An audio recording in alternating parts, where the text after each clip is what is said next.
You're watching Road to the White House on C-SPAN. We continue in Ely, Iowa, where Senator Chris Dodd went to the home of the Hale family for the first of what his campaign's calling kitchen table conversations. I've got a daughter who's 5 and one who's 2. There's new ones. So, and they're not out here with me on this trip. They'll be coming other time. Oh, you'll have lots of fun with Yeah, that. they're good. Let me say it over here. Hi.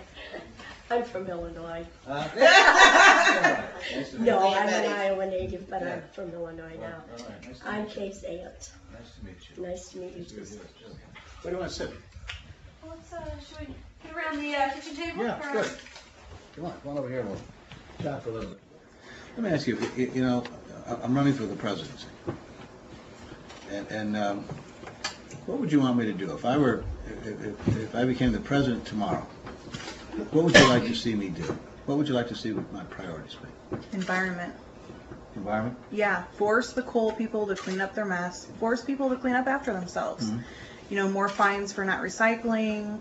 Have mandatory recycling programs here in Iowa. We have a can bottle program. Mm-hmm. Every state should have that. Mm-hmm. Because if you want to be a horrible person and throw your pop bottle off the side or put it in a garbage can, at least a janitor can pick it up and get a nickel. Mm-hmm. Or at least somebody that's cleaning up the streets and the side of the highway can get a nickel. Yeah. I think it's a tremendous program for people, and it causes you to think twice when you're going to throw something away that can easily be reused. Yeah. And I think that that's the most important thing, because the war is important, and you know, it's great to bring the soldiers home, but you're talking about a few thousand lives versus the whole entire ecosystem is going to die. Global warming is real, it's important, and I think the most disappointing thing for me to see in politicians is no one is making that the most important thing. Yeah.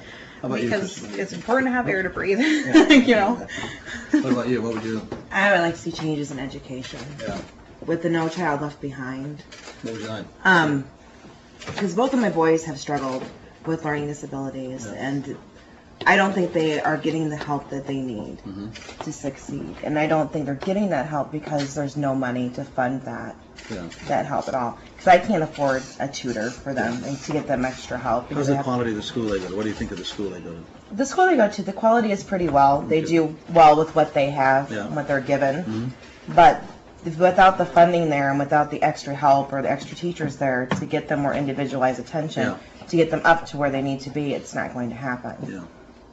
How about you, Al? What are you're sitting with me. We're in, Well, I we're in guess- the Oval Office, you and I. What my first priority would be I'm concerned about my whole family Yeah. and these boys here, what kind of jobs they're going to have when they grow up, and are they going to have retirement? Are they going to have health insurance? That's my number one priority. You worry more about them than you do yourself. Yes.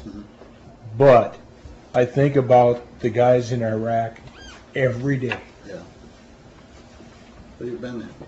Yes, and that, to me, that is totally wrong, because those people we can say we're gonna withdraw from there 100 years from now or tomorrow, and they'll still wait us out no matter what. Yeah.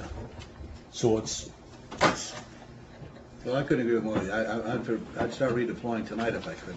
yeah. Out of there. I was there in December, and I was out. I brought us back in a helicopter to that green zone late one afternoon, about 5:30, 6 o'clock, and a young guy came up, sought me out, captain in the Army, graduate of West Point, and he said, "I got here. I knew you were going to land here. I wanted to tell you what's going on. You ought to know what's going on." He said, "They're asking me to do things I was never trained to do. I'm sending 19-year-olds out on missions that are only designed to come back without being shot at or killed." He said, "This is insane. I wanted you to know about it. You're a senator, and I'm afraid you won't hear that from some people." Ironically, I did hear it from senior officers as well, but I was so impressed with this guy. A week or so later, I was back in the States, and I didn't mention him by name, but I was doing one of those Sunday shows, actually it was Meet the Press, and I talked about him and what he said to me. He saw the program and started emailing me in late December, and we carried on the conversation. A remarkable young guy.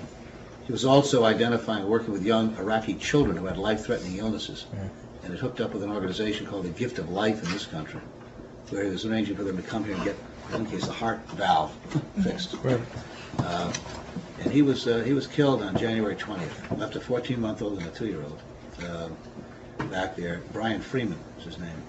And you know, it's one individual, and so I know there are a lot more, but just it galvanized it for me to watch this tremendously talented young man who's already doing remarkable things, and we lose him in a place where, frankly, I don't think there's an appreciation of what we've given, and what opportunities have been provided. And if they don't decide they're going to become a country on their own, we can't do it for them. That's right. And so it's time to move on. And I didn't even digress. But That's good. how about you? What, if you could, you and I are sitting there. It's the first day in office. What would you like me to do? I think I'd have to agree with my dad regarding the war. Yeah. You know, we have a 14-year-old. That's only 4 years away that he'll be 18. Yeah. And then another one that'll be 18 in 5 years. That's not very long, really. Yeah. Don't worry about Considering that. the path we're on right now. Yeah. Will we be gone then? Will we be out of there by then? Nick, any thoughts?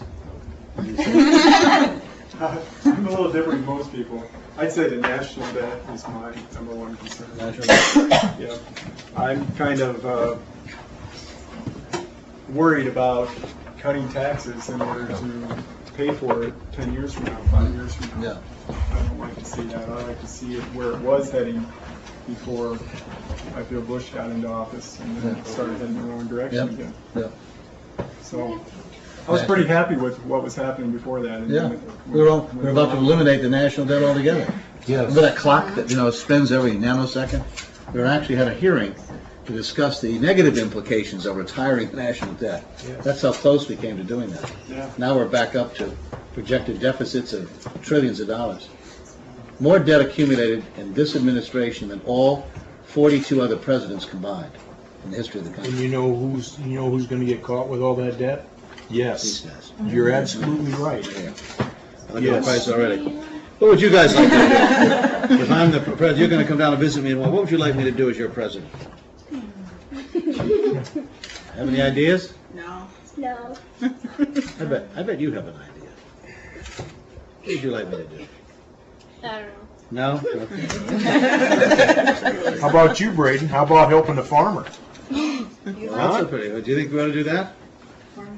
His other grandpa Yeah. farms. Has he? His other grandpa farms. Oh. Yes, and I help him. Well, aren't you good? Good to help out, too. It's important for All of them that. to have that exposure. Yeah, That's right. that's great. But you got a wonderful family. You're a rich guy. But nice daughters and nice grandchildren. Okay. It's awfully nice to sit on a table with you, talk with you. Yes. And I don't get a chance to do it as often as I'd like. I can let people know what they're thinking about. Appreciate you listening. Well, before I came in, I was just saying, I always feel that's, to me, that's something, too many people in public life think campaigns are about them. It's not about the people you seek to represent. And listening is what people want to know more. Are you listening to me? I've told people a story that I was told years ago about Franklin Roosevelt. Franklin Roosevelt was a very wonderful president we had back in the 1930s and 40s, a long time ago.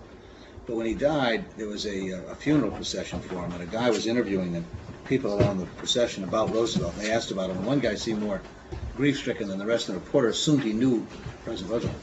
And he asked me, he said, how well did you know the president? He said, I didn't know him at all. He said, well, why do you seem more grief-stricken? He said, I didn't know him, he knew me. And I thought that was a wonderful thing to say about someone at the end of their life. If you could say this guy actually knew who I was, it says a lot more about him than any monument you could build of him. That he paid attention to the people. And that's what we want more than anything else. We want people to pay attention to us. Listen to me. So we'll try and do that. But you're generous with your time. It's nice to have a family get together. Nick, I wish you well. He's Yeah, quiet, those- shy. Nick and Amanda just recently lost their jobs, and between the two of them, they lost about $10 an hour. Now that hurts both of them. I thought you said you were working. Yes, I she's am, working because, again, but I took a third pay cut because of what happened to me and then what happened to Nick. We both You lost lost about your job? $5 an hour. Yeah. What area of the economy were you working? I don't want to get the names of the company. What was it? Office, which is of What course was the it? new blue collar.